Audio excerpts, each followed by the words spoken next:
তো শুক্রবারে যে কাজের কি ঝামেলা বলে শেষ করার মতো না। বাড়ি ঘরে আগুন লেগে যায় তো, মানে এরকম অসতর্ক থাকলে কিন্তু এভাবেই দুর্ঘটনা ঘটে। তারপর কি করবা আয়শা? রান্না শেষ না হইলে মাই কি? তো আজকে যে শুক্রবার, মিশারির মামাকে দেখলে কিন্তু বোঝা যায় পুপ পইরা পুরো সৌদি সাইজে আসছে। উপহার চাইলো মায়ের, ঘুরতে গেল মায়ের, রান্না না হইলো মায়ের। এখন শুধু মায়ের উপর রাখবো না। আসসালামু আলাইকুম। আজকে হচ্ছে শুক্রবার, সপ্তাহে 7 দিনের মধ্যে আজকের দিনটা একটু বেশি স্পেশাল, কারণ আজকে মিশারির আব্বু বাসায় থাকবে। উনি সারাদিন আমাদেরকে সময় দিবে, সাথে বাইরেও ঘুরতে নিয়ে যাবে। তো কিভাবে কি করি জানতে হলে পুরো ভিডিওটা দেখতে থাকুন। তো একটা দুর্ঘটনা ঘটছে। কি দুর্ঘটনা বলি আপনাদের, ইচ্ছাকৃত দুর্ঘটনা। তো মিশারির আব্বু কি করছে, গতকাল রাতে 2 মিনিটের জন্য এই কোকা কোলা ডিপের মধ্যে রেখেছিল যে 2 মিনিট পরে ঠান্ডা হলে খাবে, কিন্তু আর মনে ছিল না। আজকে সকালে ফ্রিজ খুলে দেখি ব্রাস্ট, একদম ব্রাস্ট হয়ে পুরো ফ্রিজ এই কোকা কোলায় ভরে গেছে এবং বরফ হয়ে গেছে।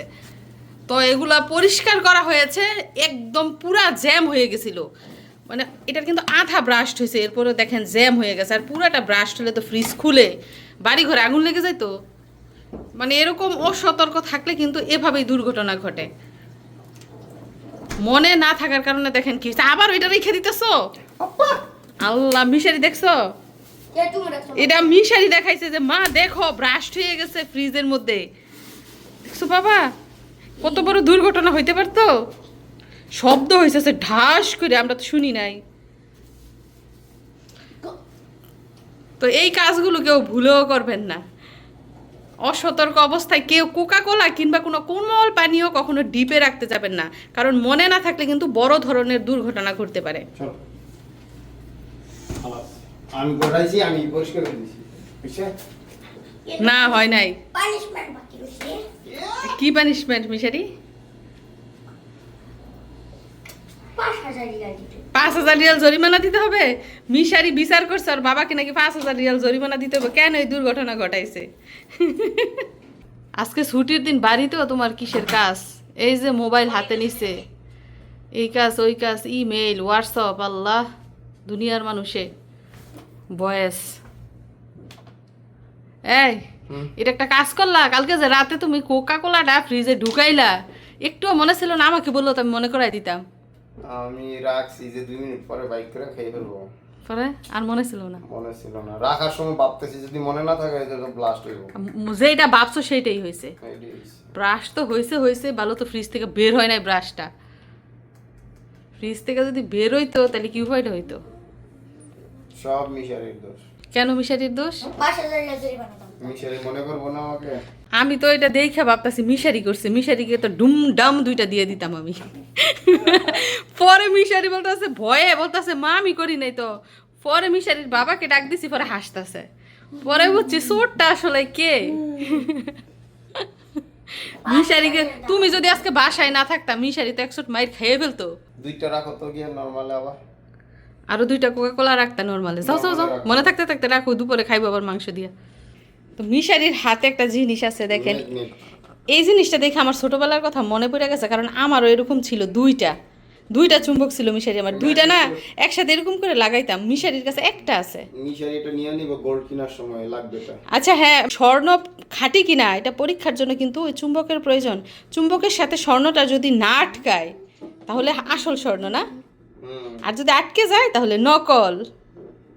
ধরো কোকা কোলা আইনা রাখছে পলিথিনের ভিতরে, সরাসরি ফ্রিজে রাখলেই তো ঠান্ডা থাকতো। ধরো সবগুলো নিয়ে রাখো, এই যে এই 2টা নিয়ে যাও। ফ্রিজে জায়গা নাই তো। না থাকলো চিপা চাপাই রাখো। আমার কয়টা হাত?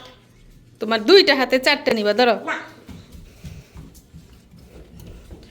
একবারে রেখে দিলে কিন্তু ফ্রিজ থেকে বের করে খাওয়া যায়। ওই রাখে না, যখন খাই তখন রাখে আর ব্রাস্ট হয়। জায়গা কই? ওই নিচে রাখো, নিচে জায়গা করে রাখো। কিছু খালি করতে রাখছো তো না। জমজমের পানিও ফ্রিজে রেখে দিছি। তো এদিক দিয়ে রান্না বান্না চলছে গরুর মাংস, দেশি গরুর মাংস। তারপরে ভাত বসিয়েছি, আর এই পাশটায় দেখুন ডাল রান্না হয়ে গেছে। আম দিয়ে ডাল রান্না করেছি। তাছাড়া বেগুন ভাজবো, লবণ হলুদ মরিচ দিয়ে মাখিয়ে রেখেছি। আজকে কি বার? শুক্রবারে কি হয়? জুমার নামাজ। জুমার নামাজ পড়তে বাপ বেটা রেডি। দেখি দাঁড়াও, সবাইকে জুমা মুবারক বলে দাও। জমা মুবারক। জুমা মুবারক সবাইকে। যাও তোমরা, আমার চুলায় হচ্ছে রান্না, ওরা এসে দেখবে আমার রান্না বান্না শেষ। তারপর কি করবা আয়শা?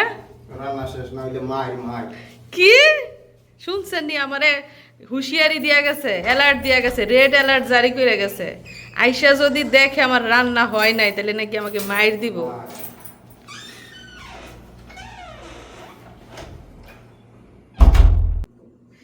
শুনলেন তো মিশালির আপু কি বললো? জুমার নামাজ থেকে যদি এসে দেখে আমার রান্না এখনো হয় নাই তাহলে নাকি আমার মায়ের ফরজ। আজকে মনে হয় আমার আর রেহাই নেই। তো আর কোনো কথা নাই, আমি তাড়াতাড়ি করে রান্নাটা শেষ করি। এদিক দিয়ে মেশিনে কাপড় দিয়েছি, যেহেতু শুক্রবারে প্রচুর কাপড় জমে, দুইবারে কাপড় ধুতে হয়। তো গতকাল বৃহস্পতিবারে একবার ধুয়েছি কাপড়, আজকে শুক্রবার সকালে আবার দিয়েছি আরেক মেশিন কাপড়। এখনো 26 মিনিট সময় লাগবে কাপড় ধুতে। যাই হোক, পুরো বাসা খালি, আমি এখন একাই আছি, টুকটাক কাজকর্ম করব, আর ওনারা ফিরতে ফিরতে প্রায় 1 ঘন্টা সময় লাগবে। আরেকটা জিনিস দেখেন, আমি রান্না করতেছি আর কাঁচা আম খাচ্ছি লবণ মরিচ দিয়ে। মিশারির আব্বু আমাকে কেটে দিয়ে গেছে আম। তো কাটার আলসেমি আম খাওয়া হয় না, দেখা যাইতেছে ফ্রিজে থাকতে থাকতে লাল হয়ে যায়, তাও আম খাওয়া হয় না। তো আজকে 2টা আম কেটে দিয়েছে, মিশারি কিছু খেয়ে গেছে আর বাকিটা আমি খাচ্ছি। তো এখন সময় হচ্ছে দুপুর 1টা, আমার রান্না বান্না কিন্তু শেষ। মিশারির বইপত্র এখন এইখানে রয়ে গেছে। চলুন দেখি আজকে কি কি রান্না করলাম। এই যে বাংলাদেশের গরুর মাংস রান্না করেছি, তারপরে বেগুন ভেজেছি একদম পোড়া পোড়া করে, এদিকটায় আম দিয়ে ডাল রান্না করেছি, তাছাড়া সাদা ভাত তো রয়েছেই, ধোয়া ওঠা গরম গরম ভাত, দিক দিয়ে মজাদার সালাদও কিন্তু রেডি। এই আইসা পড়ছো? হ্যাঁ গো, প্রচুর গরম। শোনো, আজকে তো আমার মায়ের ফরজ হয়ে গেছে। কেন? এখনো তো রান্না শেষ হয় নাই। না তরকারি ভিডিও দিছো। দেখো তো গিয়া, চুলাটা বন্ধ করো। এইবার বলে মাই দিতে দিও। কি দেখছেন, ফুলাই বাবারে শিখাই দিতেছে, এরপরও বলে মাইর দিতে হইব। তুমি নিজের মুখে বলছো মাই পড়ে। মায়ের ফরজ হয়ে গেছে দেখে মাইর দিতে। আমার তোমার বাবা কি বিচার করে শুনো, কি গো আমার রান্না শেষ হয়েছে নি? রান্না শেষ হয়ে গেছে। তো রান্না যে শেষ হয়েছে, এখন কি আমার মায়ের কি পাওনা আছে নাকি বাদ? মৌকুফ। মৌকুফ। মিশারি মায়ের মৌকুফ হয়ে গেছে, কারণ আমার রান্না শেষ। কিন্তু এক্সিডেন্টে পার্থক্যটা রান্না শেষ হয়। পোলাই শুধু বাপের টাইম টানে। মাকে একটা পাপ্পি দিয়ে দাও। বাবা তুমি জোবার নামাজ থেকে আসছো, মাকে পাপ্পি দিলে কি হয় জানো? মাকে পাপ্পি দিলে কি হয় জানো? অনেক সওয়াব হয়। শোনো এদিকে আসো, তুমি প্রতি ওয়াক্তে নামাজ পড়বা আর মাকে পাপ্পি দিবা। হ্যাঁ, এই তো ভেরি গুড। বাইরে কেমন গরম মিশারি? এত গরম যে একটা চিকেন রেখে দিলে চিকেন ফ্রাই। ও চিকেন রেখে দিলে চিকেন ফ্রাই হয়ে যাবে। আর বাংলাদেশের মানুষ কি করছে জানুনি, গরমে শুধু ডিম ফ্রাই করছে। আর মিশারির মুখে শুনেন, যদি আপনারা চিকেন রেখে দেন রোদের মধ্যে, চিকেন বলে ফ্রাই হয়ে। তো দর্শক বন্ধুরা, আমার ভর্তা বানানো কিন্তু একদম রেডি। এই ভর্তা দেখে কি মনে হচ্ছে? মেহেদি পাতা। কালারটা ওই রকমেরই অনেকটা। একটু খেয়ে দেখি আমি না।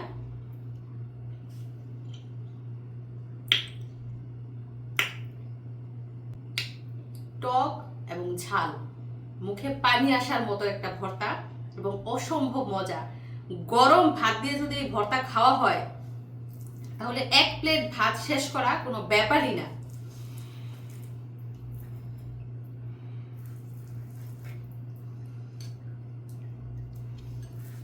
আমরা বাঙালিরা যে কত রকম ভর্তা আবিষ্কার করি, তাই না?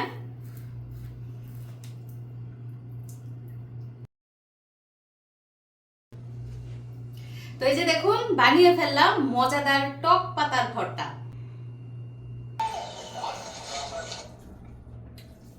তো আজকে যে শুক্রবার মিশারির মামাকে দেখলে কিন্তু বোঝা যায় আজকে তোপ পইরা পুরা সৌদি সাইজে আসছে, মানে জুমার নামাজ পইরা আসছে এখন। মিশারিরে দেখলে বোঝা যায় না। না, মিশারির পাঞ্জাবি নাই। মিশারি খাবার খাচ্ছে ডাল দিয়ে। আজকে রান্না হয়েছে গরুর মাংস আর ডাল। আজকে মিশারি ঘুরতে যাবে নাকি কোথাও? কোথায় যাবা?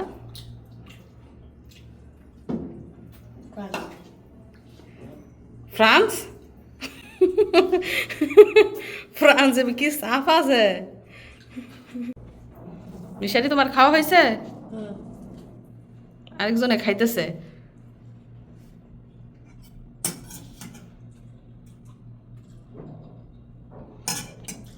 কেমন হয়েছে রান্না বান্না? ভয় ভয়ে ভয়ে রান্না করছি, আমার বলে মায়ের দিব। রান্না না হইলে মাই দিলাম। মানে রান্না স্বাদ হোক আর না হোক এটা কিছু যায় আসে না, না মানে রান্না কমপ্লিট হতেই হবে।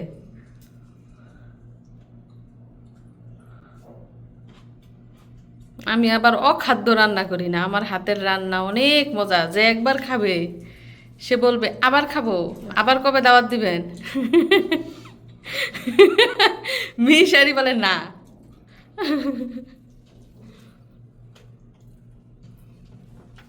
মজা হয়েছে না? এখন কি উপহার দিবা বলো? বেশি কথা বলে মায়ের, আবারও বলে মায়ের, উপহার মায়ের। সব জায়গায় বলে মায়ের। উপহার চাইলেও মায়ের, ঘুরতে গেলেও মায়ের, রান্না না হইলেও মায়ের।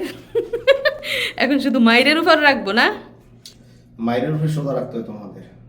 মায়ের উপর সোজা রাখতে হয় মেয়ে মানুষ। মায়ের আগে কাজ করতে হয় মেয়ে মানুষদের, সোজা করতে হয় না মায়ের দিয়া, মায়ের আগে কাজ করতে হয়।